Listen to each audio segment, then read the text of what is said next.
إن شاء الله ربي نجاني المن خدران سياجا وجادا دعاء ناقود أقولي الرجع جمتشو أبانا رف جمتشو تكاتي جمتشو سديتشو.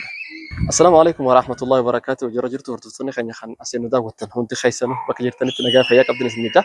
الر فيديو ميلا ورابات خن ياات خن سنيف ورابات الجرو. مالف جناني علي نتولي تولي خرا اسمه ديمنوتي مرجرة. الرجع جمتشو أبانا رف جمتشو تكاتي جمتشو سديتشو. جمتشو سدي ولين أبانا تخن رفني.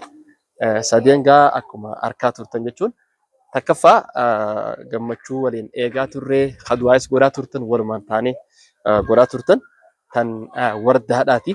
Wardaan alhamdulillah akkuma harkaa turtan bishaan as baatee jirti jechuudha. Nu bira ga'uu qofa hafe nu bira ga'uudhaaf gaa yeroo dheertuu fudhatu guyyaa muraasa qofatti nu bira ni geessi inshaallah.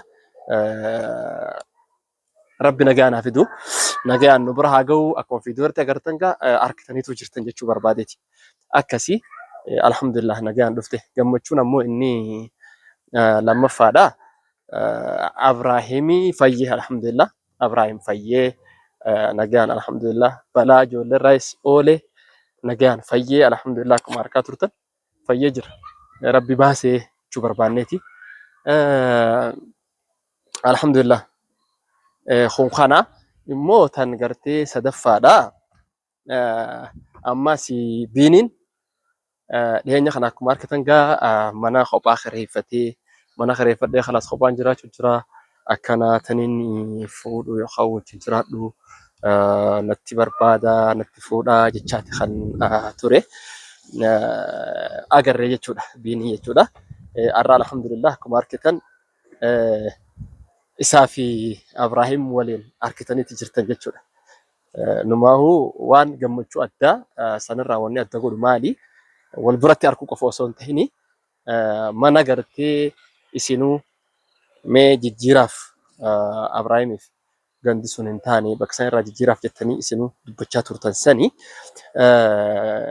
galata rabbi achi mana gartee ifi kireeffatee biiniin ifi kireeffatanitti akka gartee Abraahimis achitti akka if biratti akka galchu san dhagayaatiin jirraa jechuudha. Kanaaf saahiba jechuun saahibni wajjin nyaatan kan waliin turan kan waliin gartee hojjechaa turan kan nutillee gartee maalii rakkinni keessanii maaliif adda fagaattan jennee gartee biinillee kophatti dubbisaan turree bilbilaanillee yeroo rakkoon jirtu san dubbachaa kan turre alhamdulillah rabbiin waliif fidee kunoo wajji nyaatan. Liyaannoo maaliif adda fagaachuun ta'an jechuu isaan wajji nyaatan wajji dhugan wajjin jiraachaa turan jechuudha yeroo dheeraa. Kanaaf nutilleen aboo gurbaa kana sumaa irratti dhiyaataa nurrallee sumaatu jenneeni gartee dubbachaatiin kan turre. Wajji turee maaliif adda baatanii maaliif wajjin dhuftee maal sababni jenneellee gartee biinii gaafannee turre. Biinillee rakkoo biraa osoo haasoo hin ta'in rakkoon nu jidduu jirtu takkallee nu jirtu. Wanni jiru qoftiin ani xiqqoo rabshaa saatana gizee hunda gartee fitinumaatu isa kana barbaada yoo takka gartee takkarra dabree fitinaataan seenaa yoo fitinaataan irraa bees fitinaataan seenaa.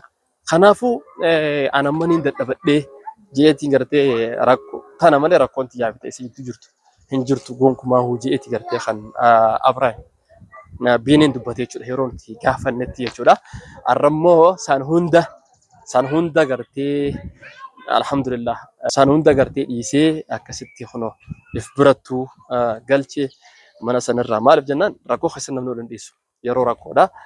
Abbummaan fedhee rakkoo waliin obsu garaan dadhabee jira. Akkasitti gaa Abraahim if biratti akka galchu mana sanirraa baasee akka mana kanatti galchu gammachuun inni guddaan kana jechuudha. Maaliif nuti jarri kun obboleeyyanii adda fagaachuun tahanii as duraa adda fagaatanii gartee hin beekanii waliin jiraachaa turan waan ta'eef alhamdulillah akka waliin ta'an akka waliin jiraatan nutis hawwaa turre jechuudha.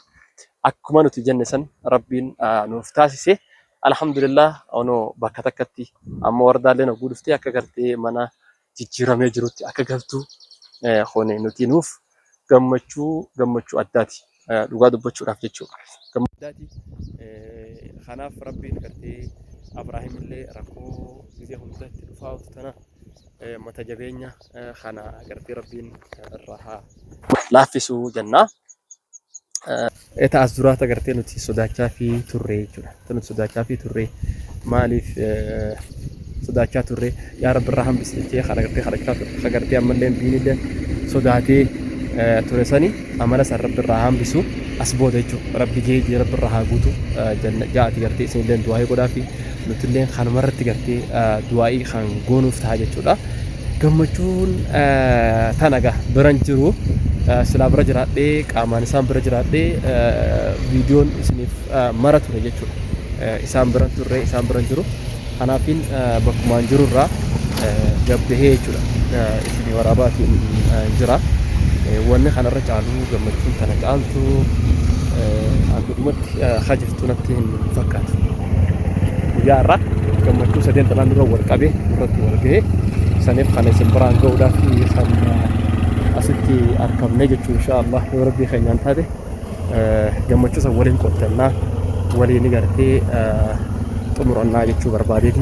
Kanaaf inshaallah wanni nuti gammachuun nuti qabnu guddoon tanaadha. Kanaaf rabbiin isaan garanaan dukkana nagayaan fidee wal nu agarsiisu tuni du'aayin ta'e. Kadaanis wallahi hedduu laffee eega biiniin gartee irra dhiisee biraa deeme booda kadaanis hedduu laffaa ture ammoo lumaa galatti hafuura baafannee jechuudha. Maaliif jennaan yoo rabbiin gartee asumatti rabbi irraa haa guutu farda wardaan dhufnaan haati ijoollee dhufnaani ganaa Ibraahimis inshaallah bishaan rabbitti naqee rakkoo baharii achii ta baharii achitti gartee rakkachaa turan san rabbiin irraa haa guutu achumatti baharuma achitti eega dhufellee gaati inni rakkoo adda addaa keessa jira. Kanaafuu wardaan dhufuudhaan rakkoo isaa tana gabaabumatti rabbiin irraa guutee akkasitti nu agarsiisu gammachuu jechuuf waliin qooddan inshaallah yoo rabbi keenya fedhe isinis haa dhuftu rabbi nagaa naa fidu wanni sun godhuu qabdan caalatti du'aa'idha. Du'aa'ii hedduu dirqama du'aa'ii godhuu qabdaniif maaliif rabbiin gartee waggaa isiin dhuftellee khilaafa kana gidduudha haa dhaamsu balaa silaa isa barbaadu tana gartee kana rabbiin jala haa dhaamu akkuma isiin dhufteen bishaan itti haa naqu kana isin hundinuu du'aa'ii godhaadha inshaallah. Kanaaf gaa gammachuun teenya gammachuu isaaniitii rakkoon deemu jirtu tuni tagartee Ibraahim akkana jirtu tuni inshaallah gaafa wardaan dhufte ni dhaabbatti ni dhumtii jenneeti kan abdannu jechuudha inshaallah yoo rabbii keenyaan fedhe. Kanaafuu gaa daawwattoota keenya halees wanni isiniif hin mariniif biran turre arrammoo gammachuu tana waan dhageenyeef jechuudha. Isiniif qooduudhaaf kan asitti argamne jechuudha. Saniif viidiyoolee karaa deemuu jirra.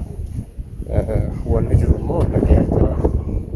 Alhamdulillah du'aa'ii godhaa isinis du'aa'ii godhaa yoo rabbi keenyaan taate simannaa wardaadhaa irratti kaa'anii rabbi nu laaffise yoo rabbi nu laaffise simannaa wardaa irratti kaa hirmaannu ta'a jechuudha yoo rabbi fedhe. Rabbi nu haa laaffisu nagaa rabbi haa fidu gammachuudhaan walitti dachaana isinin jenna daawwattoota keenya waan daawwattaniif hedduu galatoomaadha. Warroottan gartee chaanala keenya kanaaf haaraa taatanilleen subscribe nu godhaa subscribe godhaa warri chaanala keenya kanaaf haaraa taatan subscribes godhaa laayikis godhaa inshaallah yoo rabbii keenyaan taate simannaa wardaa yoo rabbi nu laaffise karratti hirmaannu ta'a inshaallah yoo rabbii keenya fedhe. Kanaaf galatoomaa ulfaadhaa gammachuu tana waliin qooddanne jenneeti kan dhufneefi inshaallah yoo rabbii keenyaan taate wardaa ni simannaa ni qeeballaa yoo rabbiin nu laaffise jechuudha.